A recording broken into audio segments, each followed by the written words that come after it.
Hello दोस्तों, कैसे हैं? तो आशा करता है कि आप सभी लोग अच्छे होंगे, स्वस्थ होंगे। तो आज की क्लास में हम खान सर का जो बायोलॉजी का क्लास नोट्स है ना, उसी का ऑब्जेक्टिव क्वेश्चन करने वाले हैं, जिसमें से 50 क्वेश्चन हम अभी करेंगे इस सेट में। तो पहला क्वेश्चन देखते हैं कौन है। पहला क्वेश्चन है, जीवों की मूलभूत संरचना और क्रियात्मक इकाई क्या है? तो इसका सही आंसर हो जाएगा कोशिका। नेक्स्ट प्रश्न है, कोशिका के अध्ययन को कहते हैं? तो कोशिका के अध्ययन को साइटोलॉजी कहते हैं। कोशिका विज्ञान के जनक कहे जाते हैं? तो रॉबर्ट हुक को कहा जाता है। नेक्स्ट प्रश्न है, सभी जीव डैश डैश के बने होते हैं? तो कोशिका के बने होते हैं, क्योंकि हमारे पूरे शरीर में तो कोशिका ही है। तो कोशिका की खोज किसने की थी? तो रॉबर्ट हुक ने। और बोलेगा रॉबर्ट हुक ने कोशिका की खोज कब किया था? तो 1665 ईस्वी में। रॉबर्ट हुक ने कोशिका को सबसे पहले डैश डैश में देखा था? किस चीज में देखा था? तो कॉर्क में। नेक्स्ट प्रश्न है, कोशिका एक लैटिन शब्द से बना है जिसका अर्थ होता है छोटा कैमरा। माइक्रोग्राफिया पुस्तक के लेखक कौन है? तो रॉबर्ट हुक। नेक्स्ट प्रश्न है, एक जीवित कोशिका की खोज किसने की? तो लुमेन हॉक। नेक्स्ट प्रश्न है, कोशिका सिद्धांत किसने दिया? तो सिल्डन और स्वान। अगर जब क्वेश्चन बोलेगा कोशिका सिद्धांत किसने किया था, तो इसका सही आंसर हो जाएगा सिल्डन और स्वान।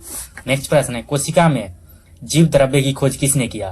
तो इसका राइट आंसर हो जाएगा डुजाडर्न। किसने कहा कि कोशिका विभाजित होती है और नई कोशिका का निर्माण पूर्व स्थित कोशिकाओं के विभाजन से होता है? तो इसका सही आंसर हो जाएगा रुडोल्फ विर्चो। नेक्स्ट प्रश्न है, ओमनिस सेलुला ई सेलुला किसने कहा? तो रुडोल्फ विर्चो। नेक्स्ट प्रश्न है, जंतु कोशिका की बाह्य आवरण किससे बना होता है? तो कोशिका झिल्ली से। नेक्स्ट प्रश्न है, पादप कोशिका की बाह्य आवरण है? तो कोशिका भित्ति। अगला प्रश्न है, डैश डैश पादप कोशिका में होती है लेकिन जंतु कोशिका में नहीं होती, क्या होता है? कोशिका भित्ति। नेक्स्ट प्रश्न, जीव द्रव्य में सबसे अधिक पाया जाता है? तो जल। प्रोकैरियोटिक कोशिका में उपस्थित होता है? तो राइबोसोम। सभी प्रोकैरियोटिक कोशिका में कोशिका भित्ति पाई जाती है डैश डैश को छोड़कर? तो माइकोप्लाज्मा को छोड़कर। नेक्स्ट प्रश्न है, निम्न में से किसमें अनुवांशिक पदार्थ नग्न है? तो इसका सही आंसर हो जाएगा जीवाणु कोशिका। नेक्स्ट प्रश्न है, निम्न में से कौन प्रोकैरियोटिक कोशिका का उदाहरण नहीं है? तो अमीबा प्रोकैरियोटिक कोशिका का उदाहरण नहीं होगा। नेक्स्ट प्रश्न है, यूकैरियोटिक कोशिकाएं पाई जाती है? तो इनमें से सभी में। कौन कौन? तो प्रोटिस्टा में, पादप में, जंतुओं में। नेक्स्ट प्रश्न है, डैश डैश केवल पादप कोशिका में ही पाए जाते हैं, जंतु कोशिका में नहीं? तो इनमें से सभी। तो पहला होगा कोशिका भित्ति, प्लास्टिड, तीसरा हो जाएगा हरित लवक। नेक्स्ट प्रश्न है, जंतु कोशिका में अनुपस्थित होता है? तो प्लास्टिड। नेक्स्ट प्रश्न है, कोशिका भित्ति अनुपस्थित है तो जंतु में? अगर वीडियो अच्छा लग रहा होगा तो चैनल को सब्सक्राइब और वीडियो को लाइक जरूर कीजिएगा। नेक्स्ट प्रश्न है, कोशिका भित्ति को सबसे पहले किसने देखा? रॉबर्ट हुक ने। सवालों की कोशिका भित्ति मुख्य रूप से डैश डैश में बनी होती है? सेलुलोज में। नेक्स्ट प्रश्न है, पादप के कोशिका भित्ति में पाई जाती है?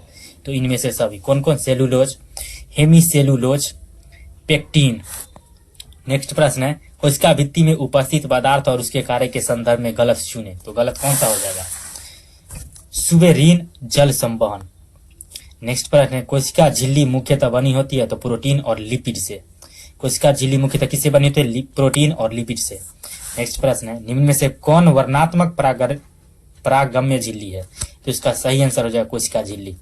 नेक्स्ट प्रश्न, प्रक्रिया द्वारा पदार्थ कोशिका झिल्ली के आर पार डैश डैश आते हैं? तो उपयुक्त दोनों, विसरण और प्रासरण। जल के अणु की गति जब वर्णात्मक परागम्य झिल्ली से हो तो उसे डैश डैश कहते हैं? परासरण। नेक्स्ट प्रश्न है, प्लाज्मा झिल्ली की संरचना को केवल डैश डैश से देख सकते हैं? तो ये हो जाएगा इलेक्ट्रॉन सूक्ष्मदर्शी। नेक्स्ट प्रश्न है, जीव द्रव्य किसका सम्मिलित रूप है? तो कोशिका द्रव्य और केंद्रक का। नेक्स्ट प्रश्न है, माइटोकॉन्ड्रिया की खोज किसने किया? तो कोलिकर। नेक्स्ट प्रश्न, माइटोकॉन्ड्रिया नाम किसने दिया? तो बेंडा। नेक्स्ट प्रश्न है, क्रेब्स चक्र की घटनाएं कहाँ पर होती है? तो माइटोकॉन्ड्रिया में। नेक्स्ट प्रश्न है, निम्न अभिक्रिया डैश डैश में होती है? तो माइटोकॉन्ड्रिया में।